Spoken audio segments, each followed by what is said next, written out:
What's going on, guys? Welcome back to the channel. Today we've got the 80 series in the garage. We've put the 37s back on to fit it in, and we're going to be working on rebuilding this front knuckle here on the passenger side. So I'm going to try and kind of speed through this process because it is a lengthy process in itself. Most of it is just the cleaning, and I'm going to show you how I do it with the kit that I bought from Manafray. We've got our Dana 60 housing here, and it's gonna be a little bit longer of a process just because of the cost. When I looked into this whole thing, it's gonna cost about $13,000 for that whole swap. Now, that's for both 1-ton axles underneath the Land Cruiser. That's with new wheels and tires because we gotta get a new bolt pattern and all that, but gotta save up, gotta wait for money to come in order to do that. But for now, I wanna get the most out of these axles, and I've noticed that gotten a little bit of an alignment issue, so we're gonna be fixing the alignment today by ourselves, hopefully. So let's just get right into it. So there's tons of knuckle rebuild videos on YouTube, and I figured I would just finally make my own, as it's kind of a rite of passage for 80 series owners. So we're gonna start by removing the front brake caliper. There's two 17mm bolts, so we're gonna rip those off. And we got some cable ties that we're going to secure it to the coil spring with. Now that the two bolts are loose, we can go ahead and remove our caliper, and we're going to secure this to the coil spring with some zip ties. Now we can go ahead and remove our dust cap from the flange, just using a screwdriver. There we go. We're going to remove this C-clip, securing the axle to the flange. Now we're going to remove all these 12mm nuts, as well as all of these washers. So now we need to get these cone washers off, and I'm just gonna preemptively spray these down with a little bit of WD-40. Then I'm gonna use a brass hammer to tap on the studs, being careful not to mar them. You can use a nut, the existing nut, in order to get a little bit better of a pounding, but I found that just pounding on the studs with a brass hammer does the trick. And just like that, one of them popped out. That's what you want right there. Now we can remove our drive flange. And just looking at this initially, I can see that my outer lock nut is moving and loose. So this was most likely the cause for some of my issues with a little bit of wandering and just misalignment. We need to remove this star washer. There's two tabs that are bent back, so we're gonna pull those towards us so that we can get this washer off. We're gonna use our 55mm socket to get this outer locking nut off. I'm also realizing that it looks like this is moly grease, and there's a little bit of red wheel bearing grease. Unless this is just super old, this is the wrong grease. So we're obviously gonna put the right grease in there. We've used our 55mm socket in order to get it loose, and now it should just spin off freely. Then we can remove that along with all these other parts to put in the washer. Next, we remove our star washer, and then our inner star washer. Now we can remove the whole rotor assembly. Now I'm going to spray some brake clean just to clean off the spindle. And then we can remove these 14mm bolts that are securing the dust cover to the spindle. When we remove this inner seal, we can also remove our dust cover, and we're going to use a brass hammer to just tap on the spindle to free it from the knuckle. And then we can remove that and put it in the parts cleaner. Also going to remove our ABS sensor with this 12mm bolt up top. Now we can remove our axle. And this is the shorter side on the passenger side, obviously. And there's going to be a bunch of moly grease on the inside, so I'm going to clean all that up with some paper towels off camera. There's going to be 6 bolts that are securing the wipers and washers and felts on the back side. So we'll remove these 10mm bolts. And now we have all of our felts, wipers, and rubber wiper removed from the knuckle. Next, we can remove the cotter pin on our drag link here and get this castle nut off. And we'll use a 19mm socket to get this castle nut off.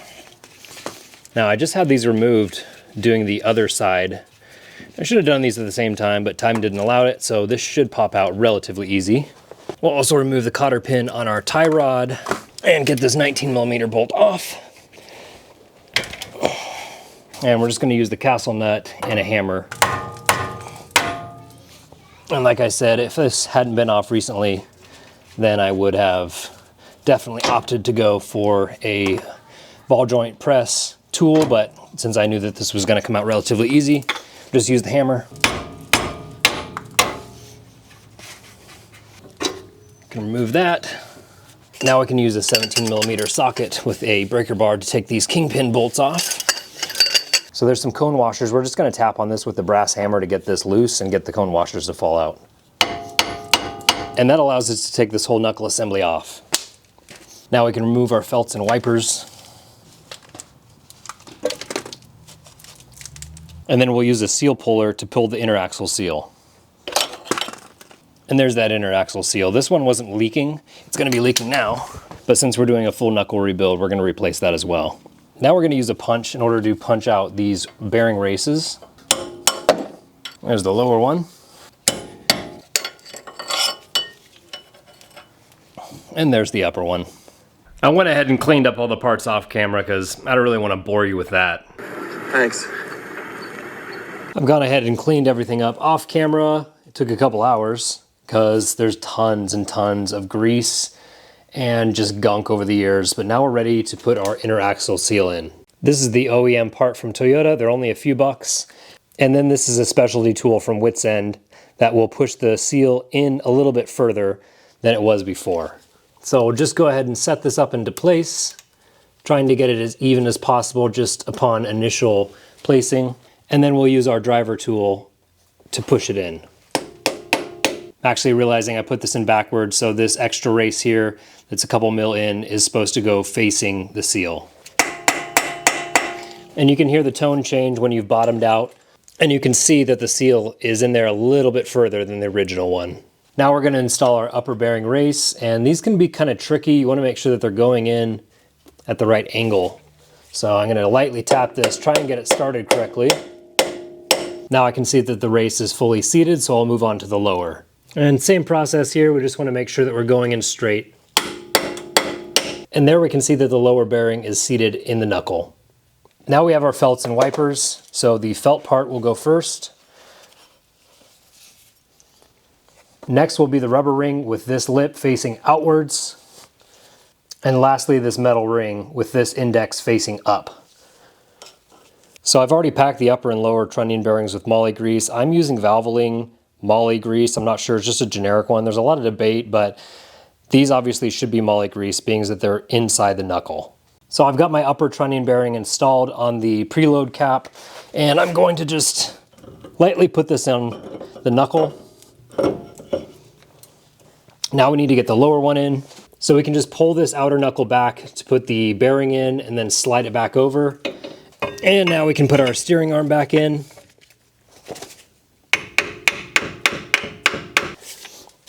And we'll torque all these to 72 foot-pounds. And I don't have a fish scale, so I'm just going by hand. This feels real close to what the other one felt. There's some resistance for sure, but it's still able to move freely. Now we can tighten up this backing plate with all the felts and washers pressed against the knuckle. We pre-greased our axle with a bunch of moly grease, and now it is time to put the axle in the housing.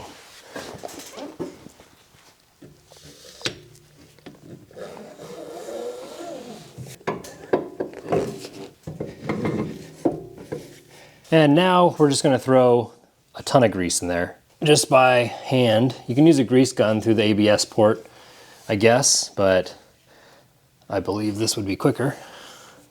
Now we can install our ABS sensor and put the bolt in.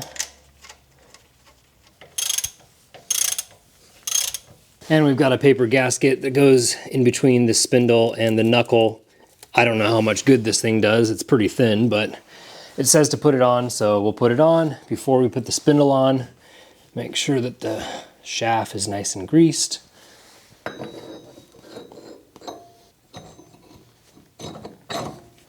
Then we can put our dust cover on. One more gasket. Now we can place this final seal on, and we can tighten all of these bolts to 36 foot-pounds. I've also noticed that my trunnion bearing preload is a little bit too heavy, so I'm going to take this bearing cap off, and underneath it I found a 10,000th shim, and I'll replace it with the 20,000 shim for less resistance. And then we'll tighten these to 65 foot-pounds. And I can tell that that little bit 10,000th shim of difference makes it exactly how the other side felt. So we don't have a fish scale, we're just going by feel, but that'll work. Now we can put our tie rod end back in, as well as the drag link. And we'll go ahead and put our castle nuts and cotter pins back in and tighten these to 70 foot-pounds. So we've already removed both of the wheel bearings and races from the hub assembly, and we're going to drive the new race in with this 81mm driver, making sure that it goes in straight.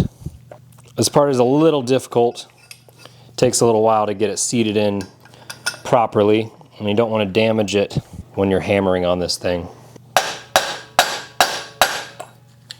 And I can tell from the tone that that one's seated, but I'll inspect it visually as well, and we are seated in there. So now we can continue to the outer wheel bearing, and the inner and outer wheel bearings are different sizes, the outer being smaller so you can't mess them up. So now we can start smacking in the outer wheel bearing. And again, from the sound of the tone, we can tell that it's fully seated. But again, we visually inspect to make sure that it's seated up there, because if it's not, this is going to give us an inaccurate measurement for our preload. All right, so I've already packed the inner and outer wheel bearings. We're going to set those into their races that are pre-greased as well. And now we can place our seal into the hub, and we'll press this down with a block of wood to make sure it goes in evenly. And I'm actually just going to use this spare alternator relocation bracket that I ordered from Jonesy's because I ordered the wrong one. But now it will finally serve a purpose. So that's a good thing. All right, and that's seated in there nice and level, so we can move on to the outer wheel bearing. And before I put the wheel bearing in, I'm just going to install a good amount of grease inside the hub here to make sure that everything has plenty of lubrication. And there's a good chance with these 42s that this might be a part that I replace relatively soon, especially with a -38 offset. All right, so now I can put the outer bearing, the smaller bearing, into the race. Now we can put the whole hub rotor assembly onto the spindle. We use our fingers to hold this outer wheel bearing on because it'll probably want to come out. Feels pretty close to seated. We've already wiped off the perimeter of both sides of the rotor to get all the grease off. Next we can install our lock washer. Then we can install our first star washer. We'll thread it in by hand. And this first pass to seat the bearing, we're going to tighten it down to 47 foot-pounds. Now we'll back it off. Then we can install our lock washer that'll go in between both of the star nuts. And we're just checking to make sure that the bearings are seated, everything feels good, and then we'll retighten to 7 foot-pounds. And we'll recheck our resistance. That feels good to me. Again, I want these just a little bit tighter than they probably should be with the size of tires that I'm running. Then we'll install our locking washer. Now we'll take our outer locking nut and tighten this down to 49 foot-pounds. And we can go ahead and bend our lock washer tabs over the top of the star washers in order to make sure that they don't come loose. Now we put a new flange gasket back on, and we can put the drive flange back on. We can continue by putting all of the cone washers back in first, then our flat washers, and then finally the nuts. Then we can just snug all these 12mm down by hand in an even pattern, and then we'll torque all these down to 26 foot-pounds. Now our problem is the axle is back into the drive flange, so we're just going to use an M8 service bolt in order to thread it in there and then pull it out so that we can get our C-clip in.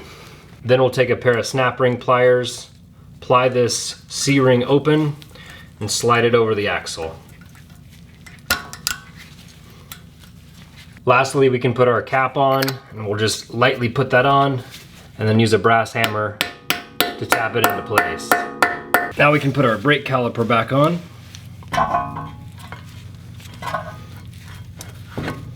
And then we'll torque these to 90 foot-pounds.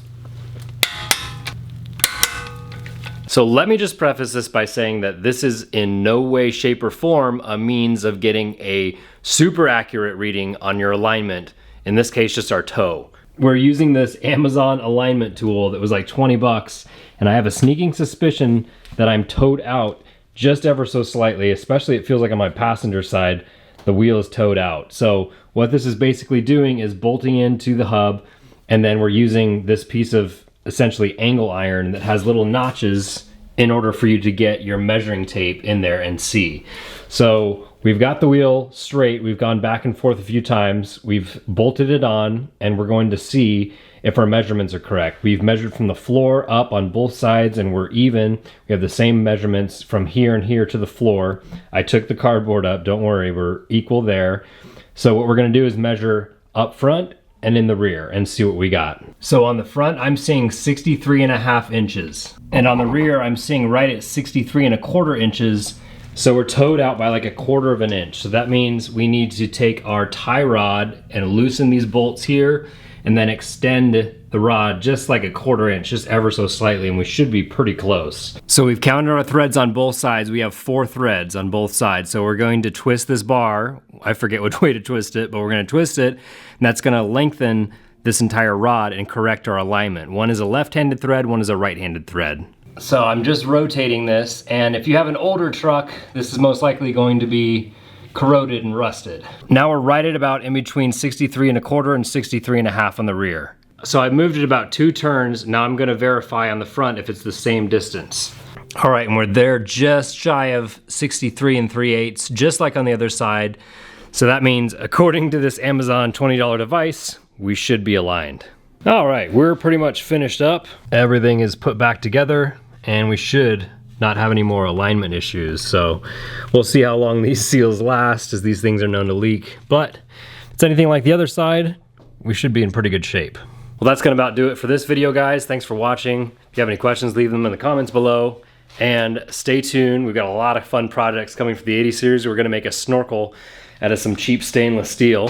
We're also gonna be making a drawer system, tailgate storage. We're gonna use a fuel cell to make a auxiliary fuel tank. Still need to adjust our timing. We've got a ton of stuff to do, so the 80 is gonna be staying in the garage for a few weeks. But thanks for watching, and we'll see you in the next one.